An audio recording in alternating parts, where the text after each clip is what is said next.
No, Mario, ustedes, muchísimas gracias por esta oportunidad de compartir con ustedes esta noche algunas reflexiones sobre este tema de la soberanía de los recursos energéticos de los países, y gracias a Deslinde también por la oportunidad también de estar aquí esta noche. Este tema de la nacionalización de la firma, se llama Yacimientos Petrolíferos Fiscales de Argentina, pues es relativamente nuevo, se anunció hace unas 2 o 3 semanas. Realmente es muy poco tiempo para poder evaluar, digamos, cuáles van a ser las consecuencias, pero fue muy oportuno porque yo venía trabajando por otro lado, mirando ese papel que juegan los países y sus empresas en una estrategia de toma de los recursos energéticos de los países en desarrollo. O sea, uno normalmente miraba a las empresas y uno decía, no, esta multinacional está metida aquí, se va a llevar el carbón, van a sacar los hidrocarburos, etcétera, pero de pronto nunca habíamos reflexionado un poco más allá, que eso hace parte realmente de una estrategia de naciones, de países, junto con sus empresas, para llegar a tomar los recursos de otros países, ¿cierto? Y de esa forma garantizar el abastecimiento energético de países como en este caso España. Entonces, entramos de uno al tema. Si quieren, expongo muy rápido lo que tengo, una media horita, y después si quieren media horita más, pues resolvemos preguntas, lo que pueda ayudar a resolver con mucho gusto. Como les digo, es un tema nuevo, el de yacimientos petrolíferos fiscales, pero ahí hacemos el esfuerzo. Antes de entrar a ver qué fue lo que motivó el anuncio de nacionalización de Yacimientos Petrolíferos Fiscales, que es una empresa que había comprado Repsol, la principal empresa del sector energético de España y la 9ª más grande del mundo, Repsol. Quiero comentarles un poco sobre la situación de España. España es un país que prácticamente no tiene recursos energéticos. Depende fundamentalmente de la importación de petróleos, de gas, de carbón y de energía nuclear. Entonces uno puede decir que, o las cifras muestran que esa alta dependencia de importaciones de combustibles para toda su economía muestra una matriz energética demasiado riesgosa, demasiado frágil, porque vive de importar todos esos recursos, de tener que comprarlos en otra parte para poder mover su economía. El 90% de los recursos energéticos españoles son importados, para que vean ustedes el nivel de riesgo energético de España si le llega a fallar alguna cosa, porque el suministro internacional de energéticos digamos, depende de 3 cosas. Por un lado, el riesgo de abastecimiento, ¿cierto? Realmente poder conseguir el hidrocarburo, el gas, el carbón que la economía española necesita. Hay un riesgo ahí que tiene que ver con lo técnico, con lo geopolítico, con lo logístico, ¿cierto? Tiene que ver también con la fiabilidad de la entrega. Si tienen un barco gigantesco transportando gas licuado natural y no llega, pues las consecuencias son desastrosas para la economía española. Entonces es una economía altamente dependiente, como muy pocas en el mundo, muy dependiente de la importación de energéticos. De manera que pues los españoles llevan 30 años pensando en esto, y lo que hicieron hace muchos años fue empezar a crear ellos mismos unas corporaciones multinacionales que salieran a otros países y empezaran a buscar recursos, y de esa forma ellos mismos les compraban, la economía española le compra a sus mismas empresas en otros países, y de esa forma se garantizan la suficiencia y la fiabilidad del recurso. Eso fue lo que realmente ellos hicieron con varias empresas. Aquí tengo varios nombres que son Repsol, Unión Fenosa, Iberdrola, Endesa, muy conocida en el tema energético nuestro, y Cepsa, compañías que empezaron a crecer, y las cogió el Estado español y le dijo, venga para acá, vamos a hacer toda una estrategia de toma de recursos naturales no renovables en otros países, nosotros en nuestro país le vamos a dar una serie de beneficios de todo orden, ¿cierto? Y vamos a ser sus defensores de oficio. O sea, cuente con todo el apoyo, no solamente económico, sino con el apoyo político del Estado español y el apoyo diplomático. Ahí puede uno entender por qué el brinco tan grande que pegó el gobierno español cuando Cristina Kirchner nacionalizó Repsol. ahorita vemos la estrategia que hizo, pero la estrategia del gobierno español para defender su empresa, pero eso hace parte justamente de una estrategia que empezaron a fraguar hace unos 20, 30 años. Justamente coincidió esa estrategia española con el consenso de Washington, que le decía a los países en desarrollo que tenían que cumplir unos mandamientos, entre ellos los estados empresarios desaparecían, se debían privatizar todas las empresas del Estado que estaban operando en el sector minero energético, el Estado se volvía un facilitador, se trataba de desregularizar lo máximo estos sectores en los países en desarrollo, y lo que hicieron los españoles fue como empezar a identificar esos países donde se cumplían los mandamientos del consenso de Washington, pero además que fueran países que fueran muy débiles institucionalmente. Incluso no solamente vieron países en democracias frágiles, sino también vieron dictaduras, y así se metieron a varios países en África a explotar recursos apoyados por el Estado español. De manera que el éxito de estas empresas, el éxito de las empresas españolas más grandes no está en su mercado interno, está en el exterior. Ese es donde trabajan, por tanto son empresas muy, muy poderosas que llegan y tienen una forma de trabajar muy particular, y es la agresividad de estas compañías. Ustedes siempre que oigan hablar de empresas españolas van a encontrar que van con todos los abogados, todos son litigios, todos son pleitos internacionales. Lo que hicieron recientemente en Kimbo, no le importa dónde tienen que meterse, en ellos van por lo que van y van por su negocio, ¿cierto? Y su negocio son dos cosas: por un lado, maximizar el retorno de su capital, y por otro lado, contribuir al abastecimiento energético de su país, España. Esos son los dos móviles de las corporaciones españolas. Entonces ellos tuvieron oportunidad de estar en América Latina y en África en momentos en que se empezaron a desbaratar los estados, y los estados empezaron a privatizar sus empresas, y ellos aprovecharon varias oportunidades en varios países, donde por ejemplo Argentina, en el gobierno neoliberal de Carlos Menem en 1999, saca a venta su empresa Yacimientos Petrolíferos Fiscales, y claro, ahí estaban los españoles y compraron el 75% de Repsol. Esa es un poco la forma como llega Repsol a Argentina.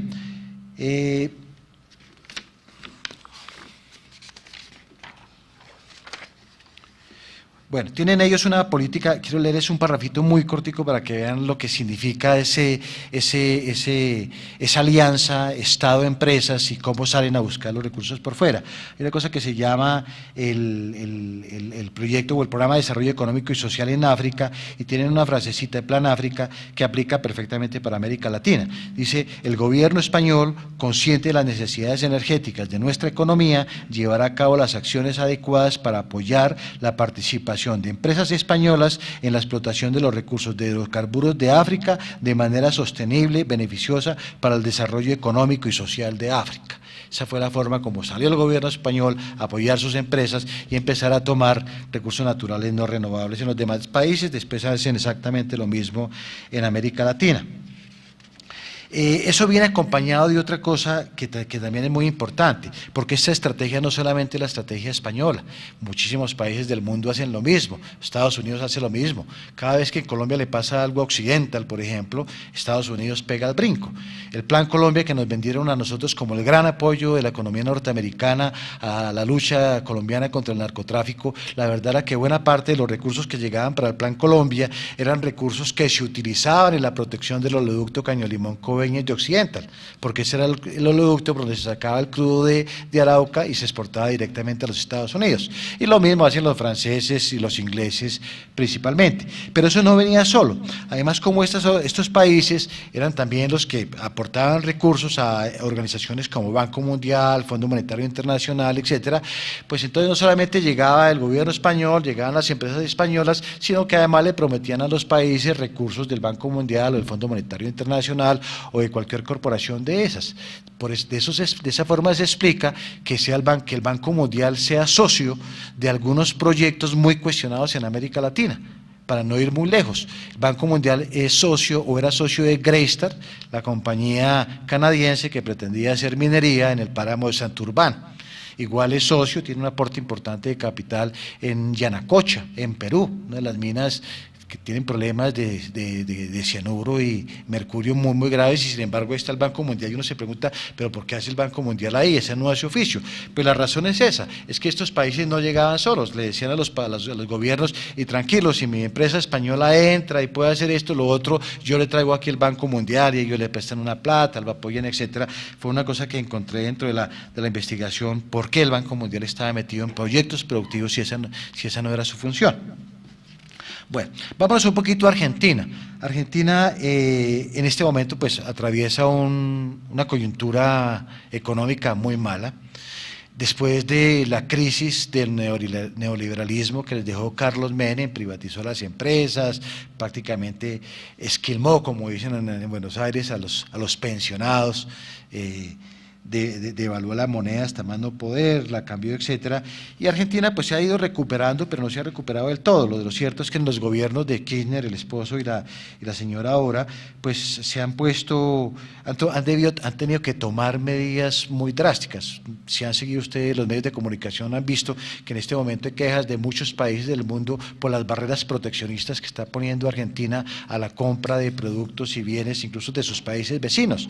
Hay quejas, colombianos se han quejado, Naldex se ha quejado de las barreras proteccionistas argentinas, y eso se explica solamente por una razón, y es que ellos están en una quiebra económica, sus reservas internacionales están cayendo, tuvieron que intervenir el Banco Central y garantizar la deuda con las reservas del Banco Central, que eso es un pecado hoy en día. Ningún gobierno se mete con las reservas de un Banco Central. Argentina lo hizo, tomó las reservas del Banco Central y con eso está garantizando su deuda. Hoy nadie le presta a Argentina un solo peso. Y en esto tiene que ver mucho el déficit de su balanza comercial energética. Y uno dice, pero ¿por qué Argentina está en un déficit energético? No debería estarlo. Tiene tiene crudo y tiene gas, ¿cierto? No deberían tener una balanza energética, por lo menos deberían ser autosuficientes, como en Colombia, por lo menos somos autosuficientes, no estamos gastando nuestras reservas comprando gasolina ni diésel en otros países. Entonces empieza uno a ver allí ya los problemas que empiezan que son los que después motivan la nacionalización de Repsol. Otro tema importantísimo en este análisis es que en Argentina el gas está muy, digamos, la mayoría de los hogares argentinos tienen hoy gas. La masificación del gas fue realmente un trabajo muy importante que se hizo en Argentina. La mayoría de los hogares tienen hoy gas, por lo menos en las grandes ciudades. Y buena parte de la industria ya hizo la reconversión de los combustibles líquidos como petróleo o el diésel, el ACPM. Hoy la pequeña y mediana empresa y buena parte de la grande funcionan con gas. De ahí la vulnerabilidad de Argentina a cualquier problema que tenga con gas. Su industria funciona con gas. Sus hogares, ahora que está llegando el invierno, dependen para la calefacción del gas. Me comentaba un amigo en Buenos Aires en estos días que en este feriado largo que también hubo en Buenos Aires, hubo estaciones de gasolina que no tenían ni gas ni combustible para los carros.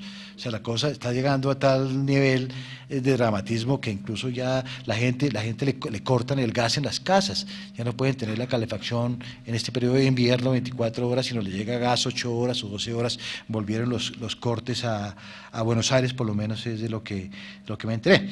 De manera que la expropiación de yacimientos petrolíferos fiscales, una empresa que es emblemática en Estados Unidos, en Argentina, tanto como Ecopetrol podría ser para los colombianos, el YPF es para los argentinos igual de emblemático, una empresa creada en 1922, llevaba ya buena parte de todos estos años buscando hidrocarburos y nunca Argentina había estado en un problema de desabastecimiento como está actualmente.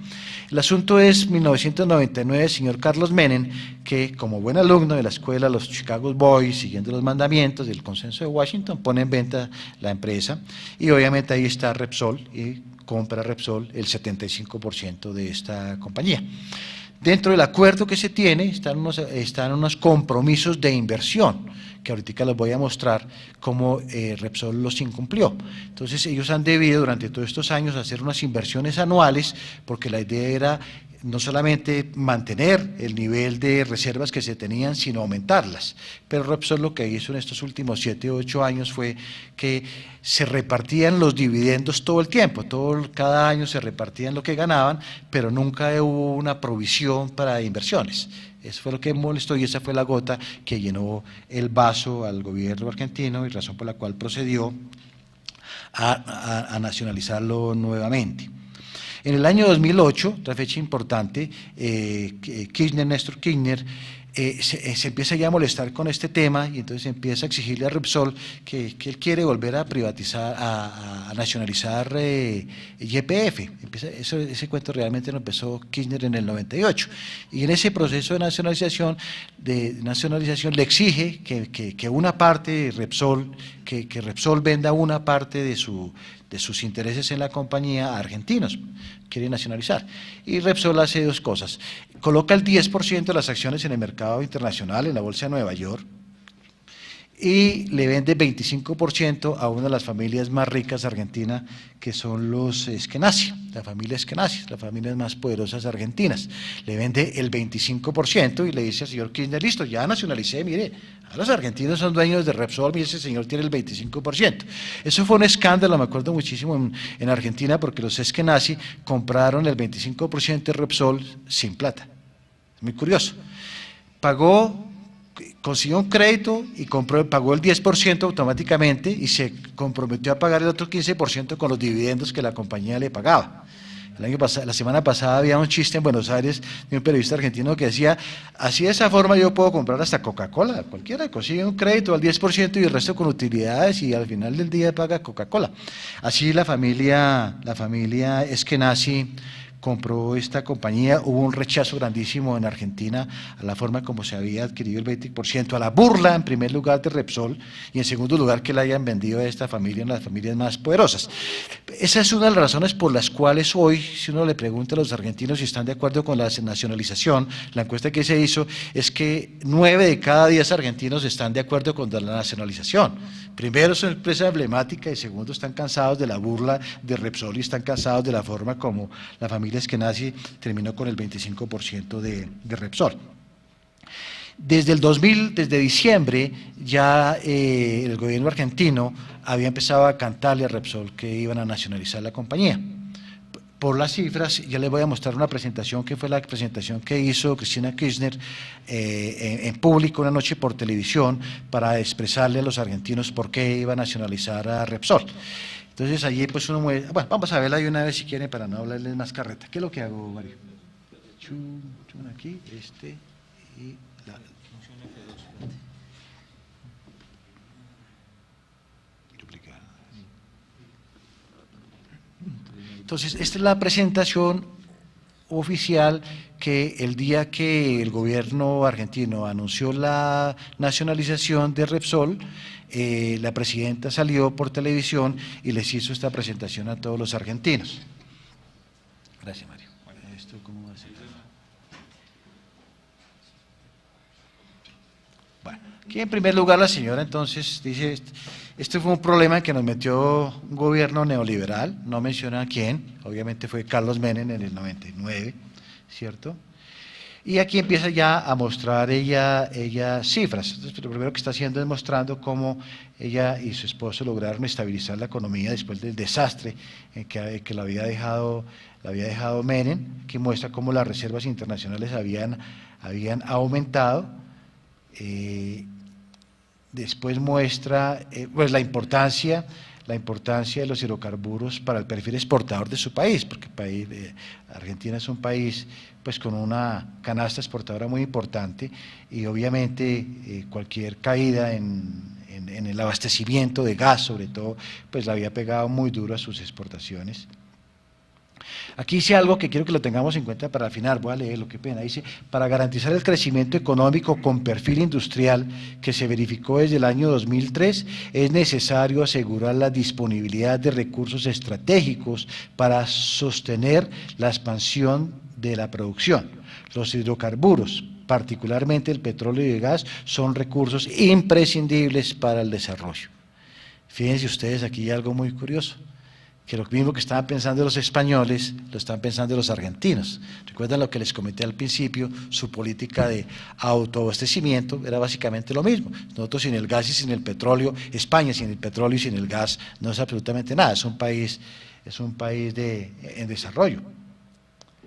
Bueno, aquí entra ya a hablar de lo que ha sido Repsol, de su política depredadora. Y aquí muestra cómo en la producción de gas en el año 97 el 42% de la producción de petróleos se sacaba a través de Repsol y el 35% del gas a través de Repsol, pero para el 2011 ya había bajado la producción de Repsol a 34% en petróleo y a 23% en gas. La caída de gas es la más dramática y, como les comento, la más dura para la economía argentina. Esta es el cuadro que mostró ella para hacerles ver a los argentinos que Repsol había incumplido unos compromisos de inversión, ¿sí? Y mostró las inversiones año a año y es muy claro cómo la inversión a partir del 2004 empezó a caer, es decir, no siguieron buscando hidrocarburos, no siguieron buscando gas ni petróleo, había incumplido y estaba colocando en riesgo la matriz energética argentina. La siguiente gráfica también es muy diciente, y como consecuencia de la falta de inversión en exploración de hidrocarburos, pues las reservas de hidrocarburos de Argentina se cayeron. Esa es una caída dramática en cuanto a las reservas de hidrocarburos de Argentina. Estas son las ventas, entonces se preguntaba ella, creo que se preguntaba ella, ¿cómo es posible que una empresa reduzca su volumen de producción y sin embargo estén aumentando sus ventas? La razón es muy sencilla, precios. Entonces aquí lo que hay es una alza de precios grandísima, tanto en el gas como en el petróleo, que finalmente lo está pagando la sociedad argentina y la industria argentina. Es la única cosa que explicaría que estas cifras de ventas estén aumentando de esa forma, y es lo único que explica también que las utilidades. O sea, produce menos, no invierte, sin embargo sus ventas están aumentando y están aumentando sus utilidades terriblemente. Están las cifras de todo este periodo. Por eso llama a ella que esa fue la política depredadora de la empresa Repsol, y con estos argumentos es que convence ya a los argentinos y al Congreso de que había que proceder a expropiar a Repsol. Esa es toda la presentación, creo. Fueron solo estas diapositivas, pero con 8 o 9 diapositivas, pues la señora dejó muy en claro para todo el mundo cuáles eran los argumentos que justificaban la decisión de nacionalizar a Repsol. Entonces anuncia la nacionalización y obviamente se viene en ristre medio mundo.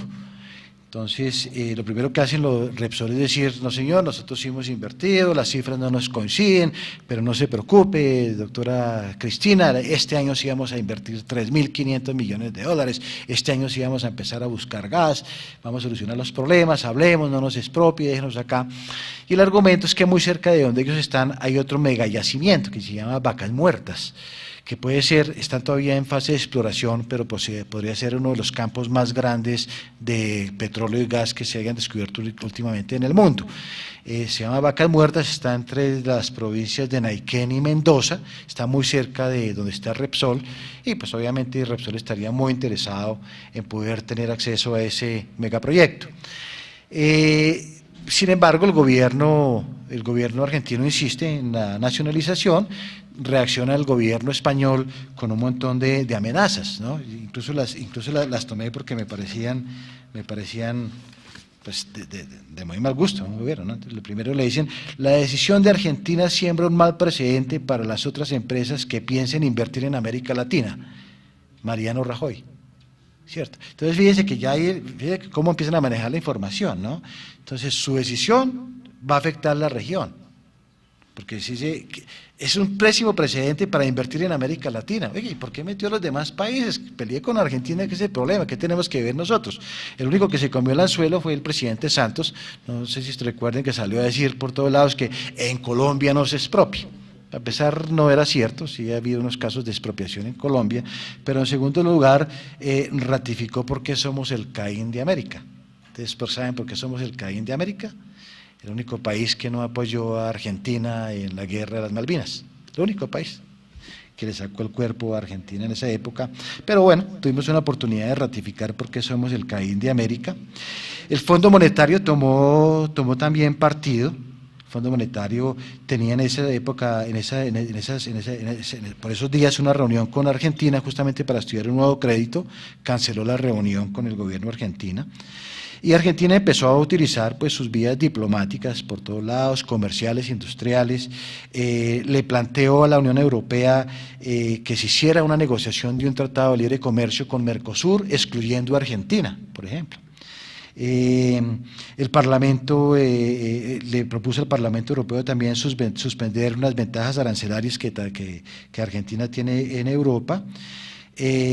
Aquí también los medios de comunicación obviamente se prestaron para poner el tema como que Argentina era un país desechable, que estaba incumpliendo todos los compromisos internacionales, que estaba expropiando las empresas, que ese país no había que volver a mirarlo, etcétera, que se están cambiando las reglas de juego, todo el portafolio de cosas que le sacan a los países cuando hay algo que a un empresario no le gusta.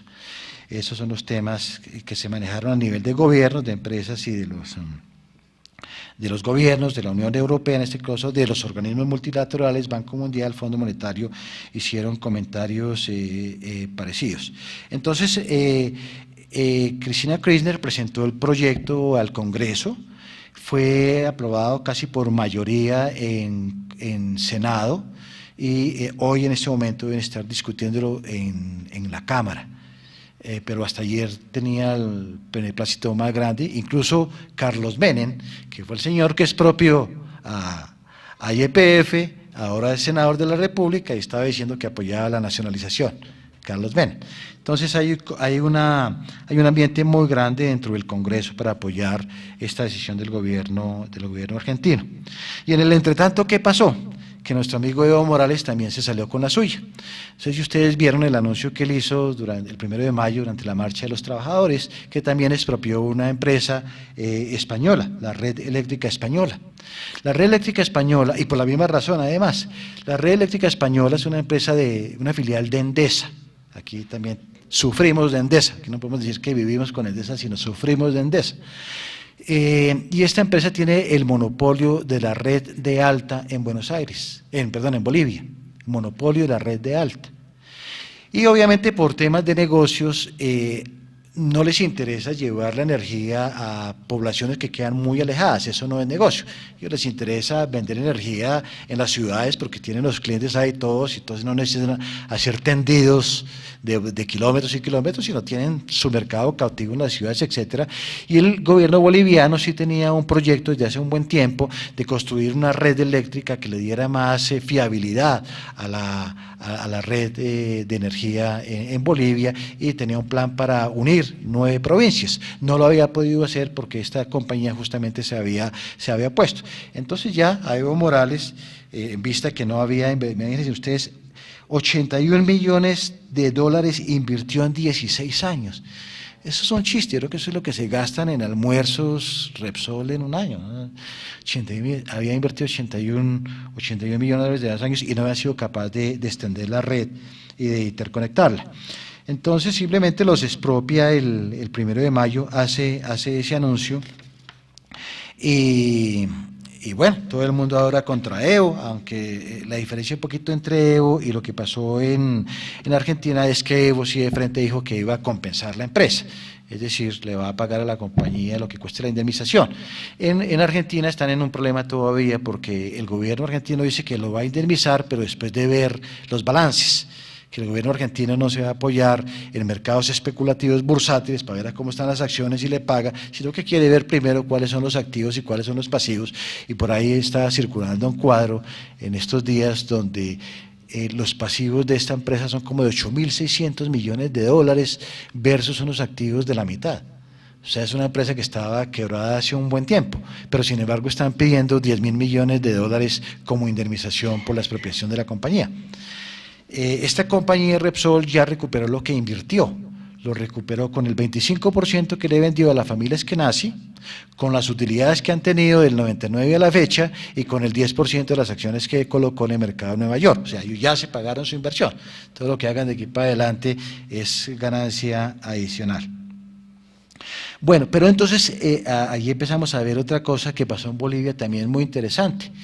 El mismo 1 de mayo, Bolivia inauguró con la gente de Repsol una de las plantas de tratamiento de gas natural más grandes que hay en Bolivia, en el campo Margaritas, que es uno de los campos también más grandes de Bolivia, campos de gas. Me causó mucha curiosidad ver que Repsol disminuía su inversión y disminuía la producción de gas en Argentina, pero al mismo tiempo estaba invirtiendo recursos en Bolivia para sacar gas. Y empecé a buscar y encontré que uno de los principales proveedores de gas a Argentina es justamente Bolivia. Y me metí a mirar cuál empresa es la que está llevándole gas de Bolivia a Argentina y encontré que son nuestros amigos de Repsol.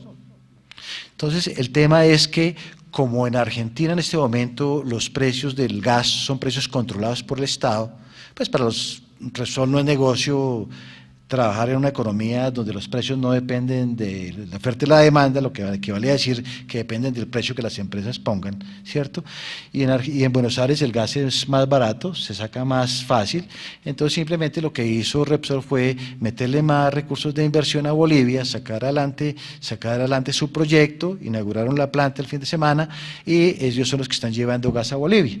Pero como el gobierno español advirtió que le iba a hacer la guerra a Argentina por todos los medios diplomáticos, políticos, comerciales y industriales, lo primero que hizo fue suspenderle un envío de gas de la semana anterior. Eso es lo que explica las dificultades que tuvo el gobierno argentino para proveer de gas al Gran Buenos Aires en el fin de semana. Que este gas que ha debido salir la semana anterior, Repsol simplemente lo trancó y no lo vendieron.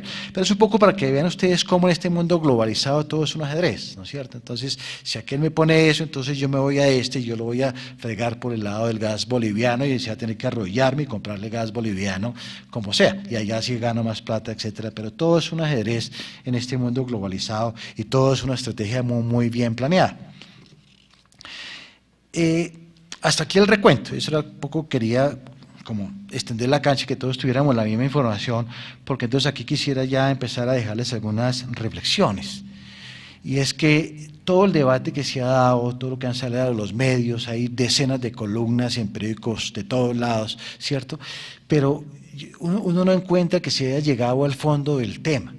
A mí me parece que el fondo del tema es justamente el título de esta charla, ¿cierto? ¿Cuál es la relación entre los recursos naturales no renovables y la soberanía energética de los países?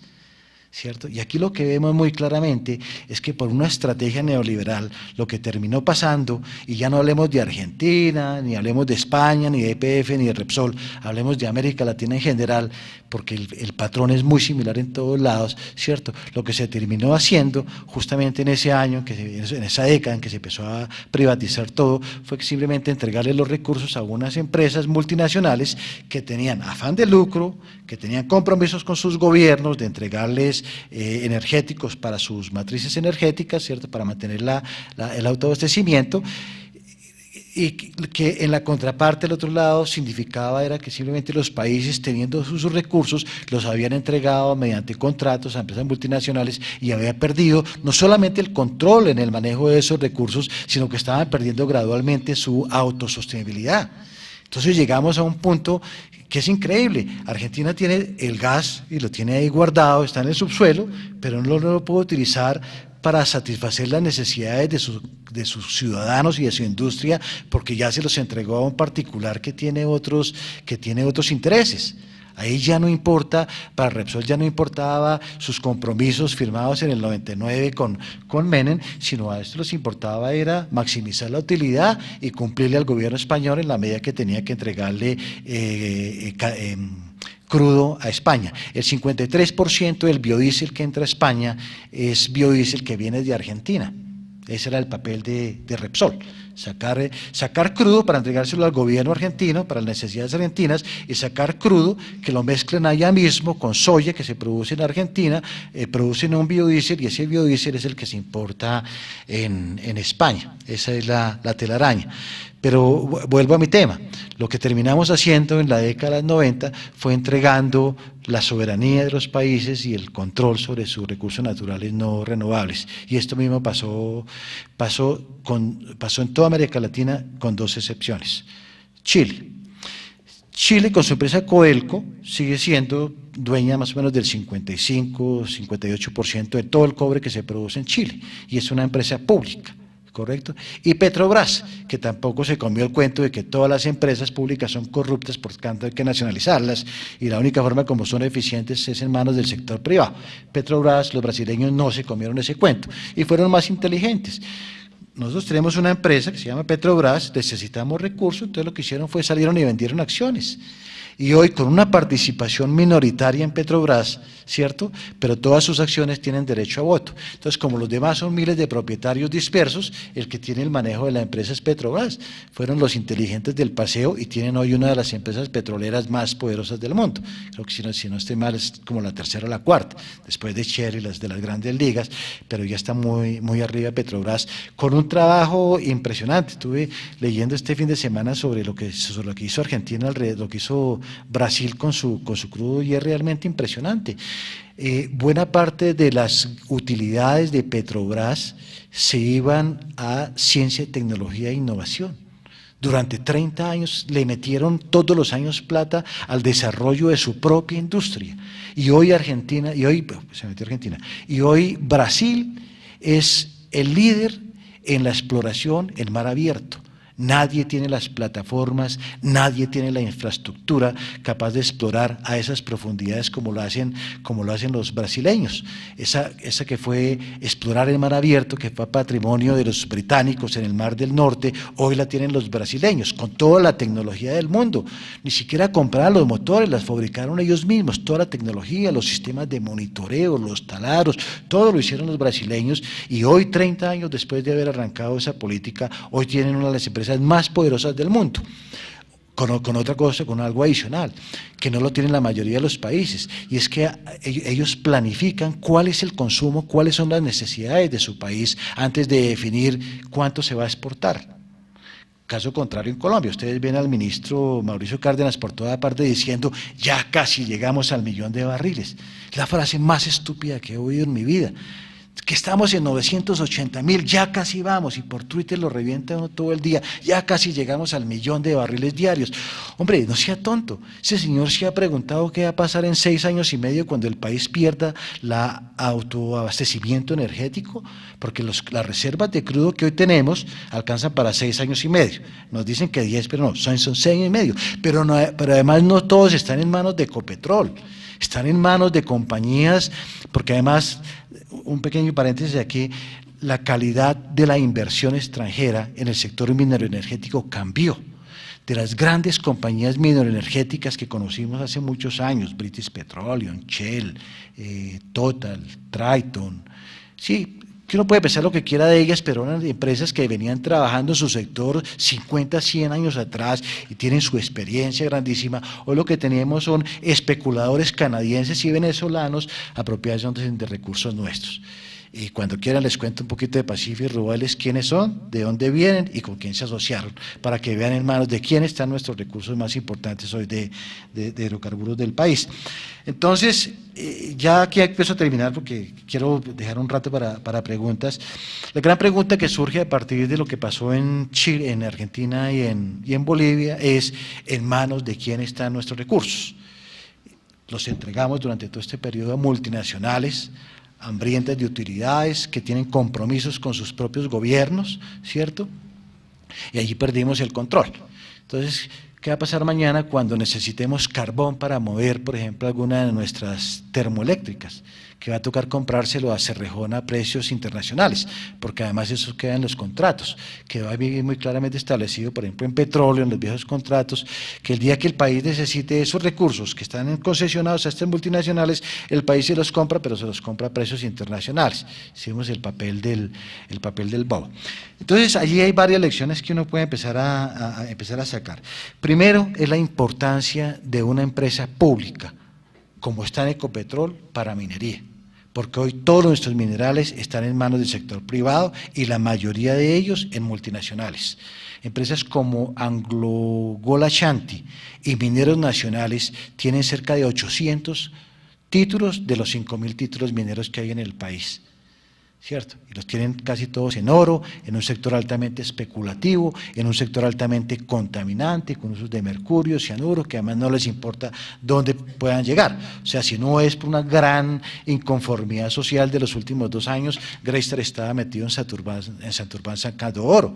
Y si no es por toda la inconformidad que hay en el país con Anglo Gold Ashanti, estaban en Colosa sacando oro, ¿cierto? Y si no es por todo lo que está pasando, estaban también en Marmato, en el Bagre, en todos lados sacando oro. Pienso que allí ha sido muy importante la reacción de la sociedad ante todas las cosas que han venido pasando en el país con respecto sobre todo a minería, porque en Petróleos Val, qué bien se logró que en los contratos haya un escalonamiento para que en la medida que crecieran los precios, Ecopetrol se iba apropiando de buena parte de la renta extraordinaria que tienen las compañías por mejores ventas en el mercado internacional. Eso no existe en minería, simplemente las empresas se ganan toda la plata del mundo y toda su plata porque aquí apenas se le cobran las regalías que son de las más bajas de América Latina, que el gobierno no tiene capacidad de fiscalizar, en última no sabemos si nos están pagando todo lo que son, y cuando las pagan las descuentan de su impuesto de renta.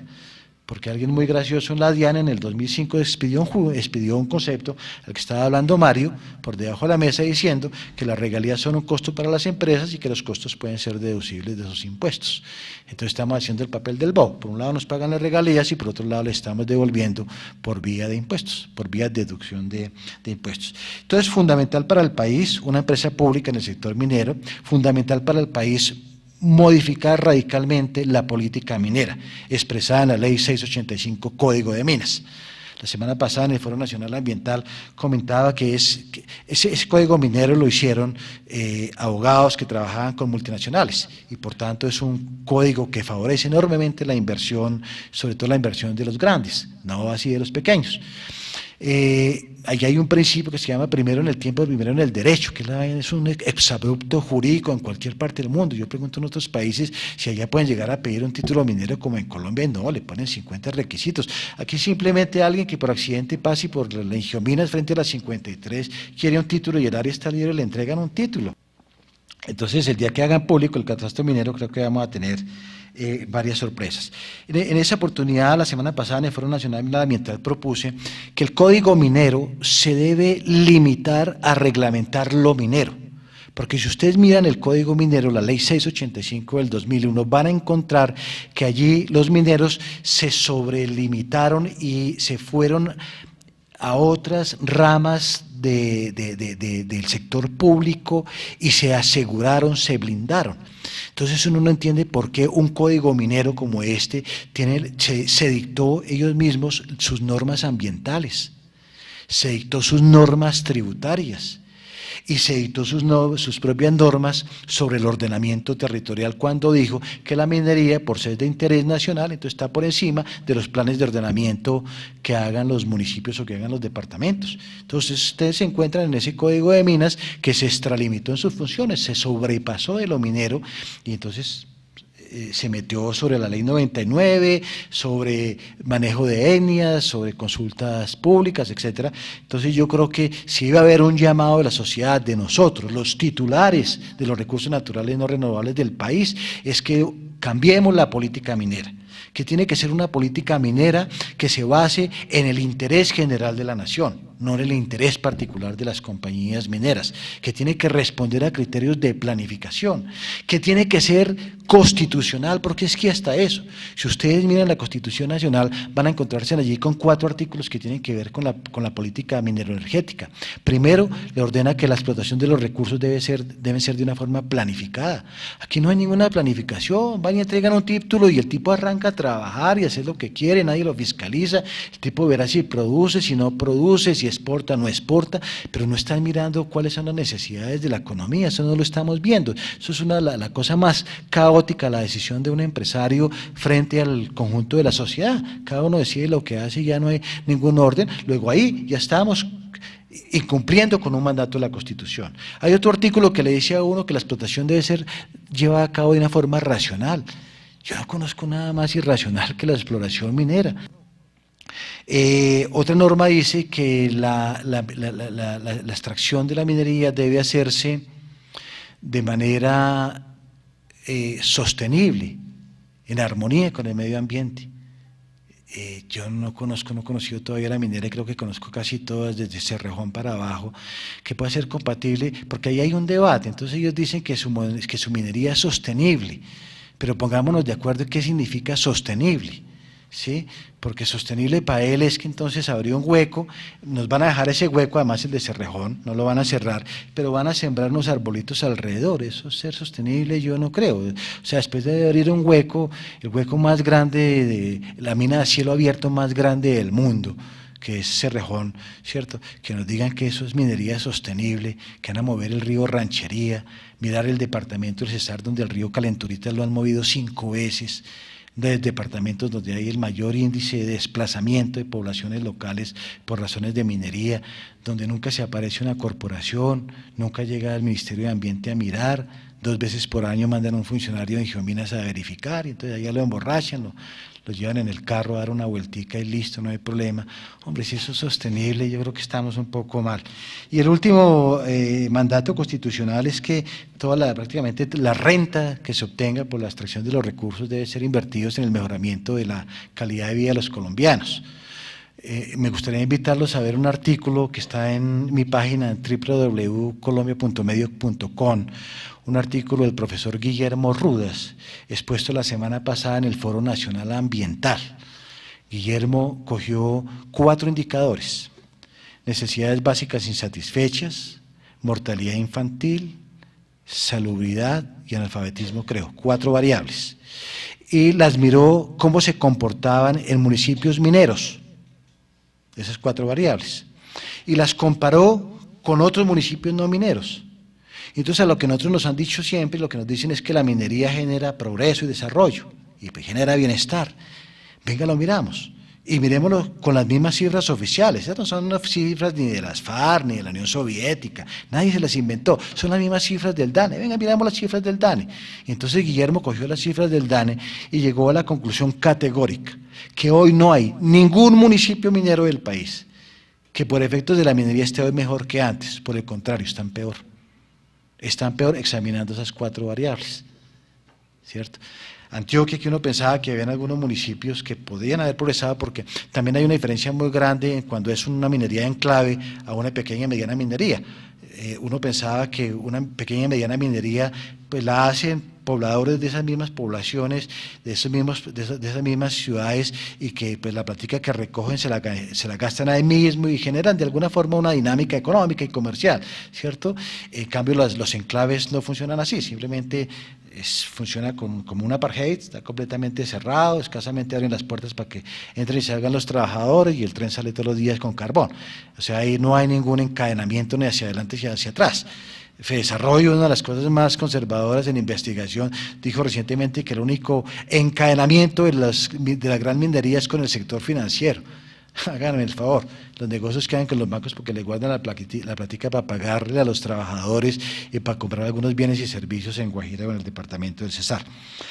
De manera que, ya para terminar, quiero dejarles en la cabeza eso. Creo que tenemos que, como sociedad civil, pronunciarlos con respecto a la política minera, con respecto a la necesidad urgente de crear una empresa pública minera, porque cuando hay una empresa pública minera como Petrobras o como Codelco en Chile, ¿cierto?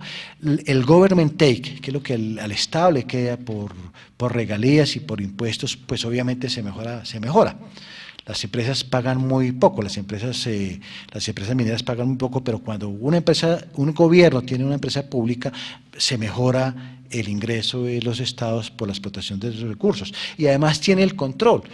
Codelco, el día que el presidente chileno le diga a Codelco, óigame, el precio del cobre bajó, bajémosle a la producción, pues Codelco le hace caso, empiezan a planificar un poco de acuerdo con el mercado, de acuerdo con las necesidades, no exporte todo, vamos a ver una parte del cobre dentro del país para empezar a generar industria intermedia, empezar a generar valor agregado, ¿cierto?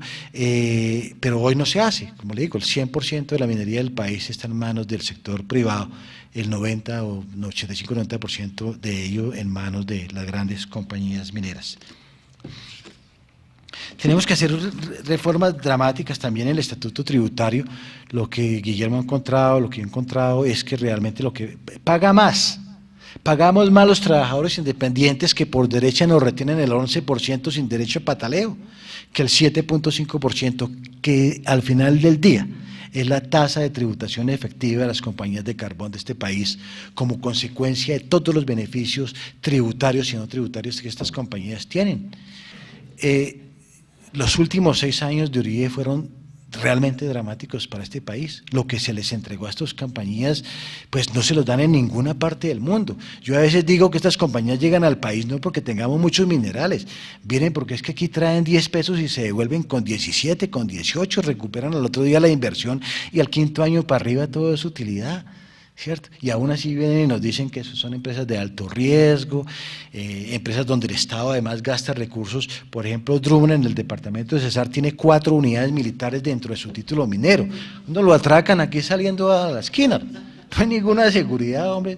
Ir por las calles, estos señores tienen 4 unidades militares dentro de su complejo minero en el departamento del Cesar.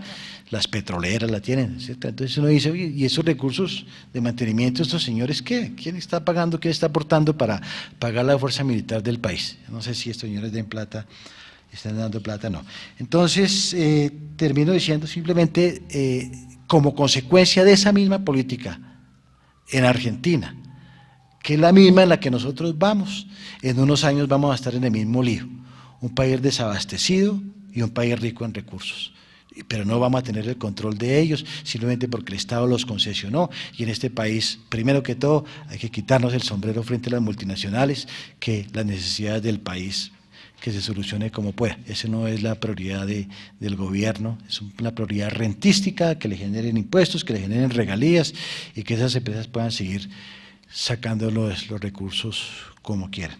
Bueno, eso es lo que quería comentarles. Muchas gracias por su tiempo. Si tienen una pregunta, con el mayor gusto.